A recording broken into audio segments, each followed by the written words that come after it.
जगात सध्या तणावाचं वातावरण आहे. इराण अमेरिका युद्धाला सुरुवात होऊन आता जवळजवळ 15 दिवसाचा कालावधी उलटून गेलाय.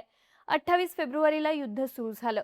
इस्रायल अमेरिकेनं इराणवर हल्ला केला आणि पहिल्याच दिवशी हल्ल्यात इराणचे सुप्रीम लीडर अयातुल्ला खामेनी यांचा मृत्यू झाला. त्यानंतर इराणनं त्यांच्या ताब्यात असलेलं स्ट्रेट ऑफ हॉर्मुझ बंद केलं आणि त्याचा फटका सगळ्या जगाला बसला. आशियाई देशांना याच मार्गाने कच्च्या तेलाचा पुरवठा केला जातो. त्यामुळे हा मार्ग बंद झाल्यानं ग्लोबल इकॉनॉमी मोठ्या प्रमाणात ढासळली आहे. त्यातच आता अशा सुद्धा बातम्या येत आहेत की रेड सी सुद्धा बंद होण्याच्या मार्गावर आहे. इराण समर्थक असलेल्या हुथींनी या मार्गावरून जाणाऱ्या जहाजांवर हल्ले करण्याची धमकी दिली आहे. त्यामुळे आधी स्ट्रेट ऑफ हॉर्मुझ आणि आता रेड सी बंद होण्याच्या मार्गावर आहे. पण हे झालं या दोन मार्गांचं.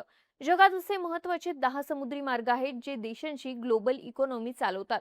आता ते मार्ग आहेत कोणते आणि त्यांचा जगाच्या इकॉनॉमीवर काय परिणाम होतो, सगळ्या प्रश्नांची उत्तरे जाणून घेऊया आजच्या या व्हिडिओतून. नमस्कार, मी दिव्या आणि तुम्ही पाहताय बोलभिडू. महत्त्वाच्या समुद्री मार्गात सगळ्यात पहिला मार्ग आहे तो म्हणजे हॉर्मुझची समुद्रधुनी. इराण आणि ओमान यांच्यामध्ये असलेली हॉर्मुझची समुद्रधुनी जगातील सर्वात महत्त्वाचा तेलमार्ग आहे. ही खाडी 167 किलोमीटर लांब आहे, तर त्याची रुंदी 33 किलोमीटर इतकी आहे. याच मार्गातून देशाच्या एकूण 20 ते 30% तेलाची वाहतूक होते, तर 1/3 LNG ची वाहतूक होते. भारत आपल्या गरजेपैकी बहुतेक कच्चं तेल सौदी अरेबिया, इराक, कुवेत आणि UAE सारख्या देशांकडून मागवतो, ज्याचा मोठा भाग याच मार्गाने येतो.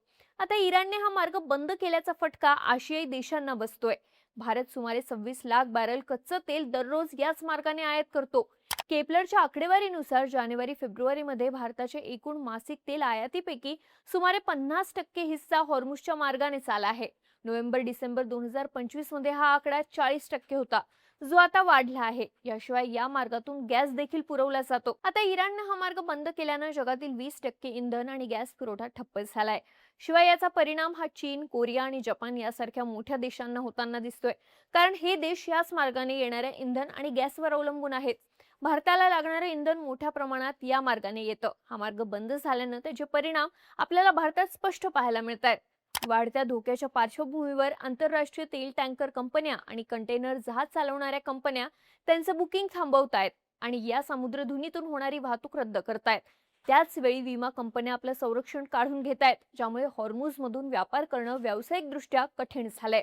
जगातील सुमारे 10% कंटेनर जहाजांचा ताफा सध्या हॉर्मुझ जवळ अडकलेला आहे आणि ही स्थिती स्पष्टपणे दाखवते की एक समुद्री मार्ग जगाला कसा वेठीस धरू शकतो. दुसरा महत्त्वाचा समुद्री मार्ग आहे तो म्हणजे रेड सी. हा मार्ग व्यापाराच्या दृष्टिकोनातून खास करून भारत आणि युरोपच्या व्यापारासाठी महत्त्वाचा आहे.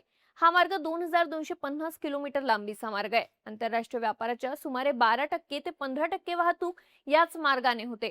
भारताचा युरोप सोबतचा व्यापार हा याच लाल समुद्राच्या कॉरिडॉरवर मोठ्या प्रमाणात अवलंबून आहे. Research and information system for developing कंट्रीजच्या विश्लेषणानुसार युरोपला होणाऱ्या भारताच्या निर्यातीपैकी जवळजवळ 80% निर्यात खास करून रेड सी आणि सुएझ मार्गाने होते. जेव्हा शिपिंग कंपन्या या मार्गाचा वापर टाळतात तेव्हा त्यांना पर्यायी मार्गाचा वापर करावा लागतो. दरवर्षी 20,000 पेक्षा जास्त जहाजं या मार्गांचा वापर करतात. जागतिक व्यापारातील सुमारे 12 ते 15% जहाजे याच मार्गातून प्रवास करत असतात. नोव्हेंबर 2023 नंतर हुती बंडखोरांच्या हल्ल्यामुळे सुमारे 60% वाहतूक लाल समुद्रातून वळवून केप ऑफ गुड होप मार्गे केली जात आहे. यामुळे जहाजांना आफ्रिकेला वळसा मारून जावं लागतं, ज्यामुळे प्रवासाचा खर्च 40 ते 60% वाढला आहे. आता चालू असलेल्या इराण-इस्रायल युद्धामुळे इथे असलेल्या हुतींनी या मार्गावरून जाणाऱ्या जहाजांवर हल्ले करण्याची धमकी दिली आहे. त्यामुळे हा मार्ग बंद झाला तर त्याचा मोठा फटका जगाला बसण्याची शक्यता आहे. सागरी वाहतुकीतला तिसरा महत्त्वाचा मार्ग आहे तो म्हणजे पनामा कॅनल. 82 किलोमीटरचा हा मानवनिर्मित समुद्री मार्ग प्रशांत महासागर आणि अटलांटिक महासागर यांच्यामध्ये आहे. हा कॅनल व्यापारासाठी महत्त्वाचा आहे. अनेक प्रयत्नानंतर 18व्या शतकात फ्रान्सने पनामाच्या 2 भागांमधून कालवा बांधण्याचं काम सुरू केलं, पण त्यावेळी हा प्रकल्प पूर्ण करणं कठीण होतं. मग अमेरिकेने 1900च्या सुरुवातीला याचं बांधकाम सुरू केलं आणि 1914 मध्ये हा कॅनल बांधून जनतेसाठी खुला केला. तेव्हापासून 1977 पर्यंत अमेरिकेने कॅनलवर पूर्ण नियंत्रण ठेवलं. 1977 मध्ये अमेरिका आणि पनामा यांच्यातील करारामुळे पनामाला त्याच्या नियंत्रणाचा आणि करांचा वाटा मिळाला आणि पुढे 1999 मध्ये अमेरिकेने पनामाचं नियंत्रण सोडलं. तेव्हापासून पनामा या कॅनलची देखभाल करतोय. जर हा कॅनल नसता तर व्यापारी जहाजांना दक्षिण अमेरिकेच्या टोकाला असलेल्या केप हॉर्नला वळसा घालून यावं लागलं असतं, ज्यामुळे कमीत कमी 2000 ते 8000 नॉटिकल माइल्स एवढं अंतर वाढलं असतं. या कॅनलमुळे अमेरिका आणि आशियामध्ये व्यापार वाढायला मदत झालीय. या कॅनलमधून दरवर्षी 12,000 ते 15,000 जहाज प्रवास करत असतात, ज्यातून लोह, खनिज, कोळसा, फॉस्फेट आणि इतर रसायनं, याशिवाय अमेरिकेतून आशियाकडे जाणारा नैसर्गिक वायू, एलपीजी आणि पेट्रोलियम पदार्थ हे या मार्गावरून जातात. त्याशिवाय सोयाबीन, मका आणि तांदूळ यांची मोठी वाहतूक याच मार्गातून होते. चीन, जपान आणि दक्षिण कोरियामधून कपडे, इलेक्ट्रॉनिक्स, खेळणी आणि इतर घरगुती वस्तू हे अमेरिकेच्या पूर्व किनारपट्टीवर याच मार्गाने पाठवले जातात. हा कालवा पनामाचा सगळ्यात मोठा उत्पन्नाचा स्रोत आहे. या कालव्यापासून पनामाला दरवर्षी अंदाजे $1 अब्ज कर मिळतो. तर पनामाच्या एकूण जीडीपी मध्ये या कॅनलचा वाटा 6% पेक्षा जास्त आहे. तर जागतिक व्यापाराच्या सुमारे 5 ते 6% व्यापार हा एकाच कालव्यावर अवलंबून आहे. या यादीतला चौथा महत्त्वाचा मार्ग आहे सुएझ कॅनल. हा कॅनल भूमध्य समुद्र आणि तांबडा समुद्र यांना जोडतो. या कॅनलमुळे आफ्रिका खंड आणि आशिया खंड एकमेकांपासून वेगळे होतात. युरोप आणि आशिया यांच्यामध्ये व्यापारासाठी हा कॅनल महत्त्वाचा मानला जातो. याची लांबी 193 किलोमीटर लांब आहे. हा जगातील सर्वात जास्त वापरल्या जाणाऱ्या शिपिंग लेन्सेस पैकी एक आहे, कारण यामुळे हजारो मैलांचा प्रवासाचा वेळ वाचतो. पूर्ण जगाच्या व्यापाराच्या 12% प्रवास हा इथून केला जातो. इथूनच आशिया आणि मिडल ईस्ट मधलं तेल युरोप पर्यंत जातं. भारताचा युरोपशी होणारा बहुतेक व्यापार याच मार्गाने होतो. 150 वर्ष जुन्या असलेल्या या मार्गावर सुरुवातीच्या काळात ब्रिटिश आणि फ्रान्सिसी लोकांचं नियंत्रण होतं. पण 1956 मध्ये याचं राष्ट्रीयकरण झालं. सध्या सुरू असलेल्या रशिया आणि युक्रेन युद्धामुळे अनेक जहाजांनी या कॅनलमधून प्रवास करणं थांबवलं होतं. यामुळे या कॅनलचं महत्त्व किती आहे याचा आपल्याला अंदाज येऊ शकतो. यामध्ये पाचवा मार्ग आहे तो म्हणजे डोव्हरची समुद्रधुनी. ही समुद्रधुनी इंग्लिश खाडीमधली सगळ्यात छोटी खाडी आहे. ती 30 ते 40 किलोमीटर रुंद आणि 120 ते 180 फूट खोल आहे. आणि याच खाडीमुळे इंग्लंड आणि युरोप हे देश वेगळे होतात. इथून दर दिवशी 400 ते 500 जहाज प्रवास करतात. त्यामुळे ही जगातील सर्वात व्यस्त समुद्रधुनींपैकी एक आहे.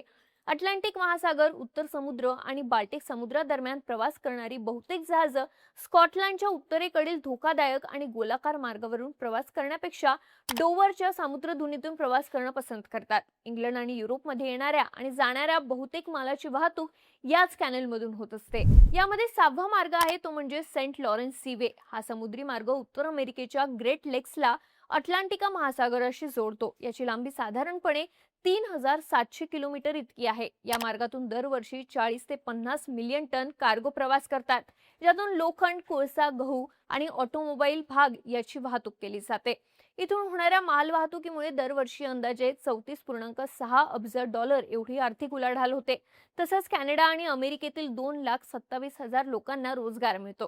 त्यामुळे हा मार्ग उत्तर अमेरिकेची व्यापारी नस आहे असं आपण म्हणू शकतो. यामध्ये 7वा मार्ग आहे तो म्हणजे मलक्का समुद्रधुनी. सुमात्रा आणि मलेशिया यांच्यामध्ये असलेल्या मलक्का समुद्रधुनीची लांबी 800 किलोमीटर इतकी आहे आणि त्याची रुंदी 65 ते 250 किलोमीटर आहे. म्हणूनच तिला चीनची लाईफलाईन म्हटलं जातं. इथूनच अरबी समुद्र आणि प्रशांत महासागर वेगवेगळे झाले आहेत. हा जगातील सर्वात व्यस्त व्यापारी मार्गांपैकी एक मानला जातो. दरवर्षी सुमारे 1 लाख व्यापारी जहाज या मार्गावरून जातात, जिथून इंडोनेशियाची कॉफी, कोळसा, पाम तेल, मशिनरी, फूड प्रोडक्ट्स एक्सपोर्ट्स केले जातात. मलक्का समुद्रधुनीतून चीनचा 80% ऊर्जा व्यापार होतो. मध्य आशियातील कच्च्या तेलाची मोठी वाहतूक यातून चीन आणि जपान सारख्या पूर्वेकडील देशांमध्ये होते. हा प्रदेश चीनसाठी धोरणात्मक दृष्ट्या महत्त्वाचा आहे. हा मार्ग अंदमान आणि निकोबारच्या अगदी जवळ आहे. त्यामुळे चीनला कायम भीती असते की जर भारतानं आपल्या बेटावर बेसिस उभारले तर भारत कधीही हा मार्ग ब्लॉक करू शकतो. यामध्ये 8वा मार्ग आहे तो म्हणजे डॅनिश समुद्रधुनी. ही बाल्टिक समुद्राला नॉर्थ समुद्राशी कनेक्ट करते. ही समुद्रधुनी सुमारे 483 किलोमीटर लांब आहे, जी उत्तरेकडील ग्रीनलँड समुद्राला दक्षिणेकडील उत्तर अटलांटिक महासागराशी जोडते. हा मार्ग रशियासाठी अत्यंत महत्त्वाचा आहे, कारण इथून दररोज 3.2 मिलियन बॅरल तेलाची वाहतूक होते. आधी हा मार्ग डेन्मार्कच्या ताब्यात होता, पण 1857 मध्ये कोपनहेगन कन्व्हेन्शन नंतर हा मार्ग आंतरराष्ट्रीय जलमार्ग घोषित केला गेला. दरवर्षी सुमारे 70,000 जहाज या मार्गाने प्रवास करतात. रशियाच्या समुद्रमार्गे होणाऱ्या कच्च्या तेलाच्या निर्यातीपैकी सुमारे 30% निर्यातीसाठी हा एक महत्त्वाचा मार्ग आहे. 2025च्या सुरुवातीला दररोज अंदाजे 4.9 दशलक्ष बॅरल तेल आणि उत्पादन या मार्गावरून जात होती. जो आकडा जागतिक सागरी व्यापाराच्या 6% इतका आहे. यामध्ये 9वा मार्ग आहे तो म्हणजे बॉस्फोर सामुद्रधुनी. हा तुर्कीमधला एक महत्त्वाचा जलमार्ग आहे. याची लांबी 30 किलोमीटर इतकी आहे, जो काळ्या समुद्राला मारमारच्या समुद्राशी जोडतो. हा मार्ग रशिया आणि युक्रेन देशांना बाकी देशांशी जोडण्यासाठी महत्त्वाचा मार्ग आहे. जागतिक व्यापारासाठी, विशेषतः रशियन तेल धान्य निर्यातीसाठी हे अत्यंत महत्त्वाचं आहे.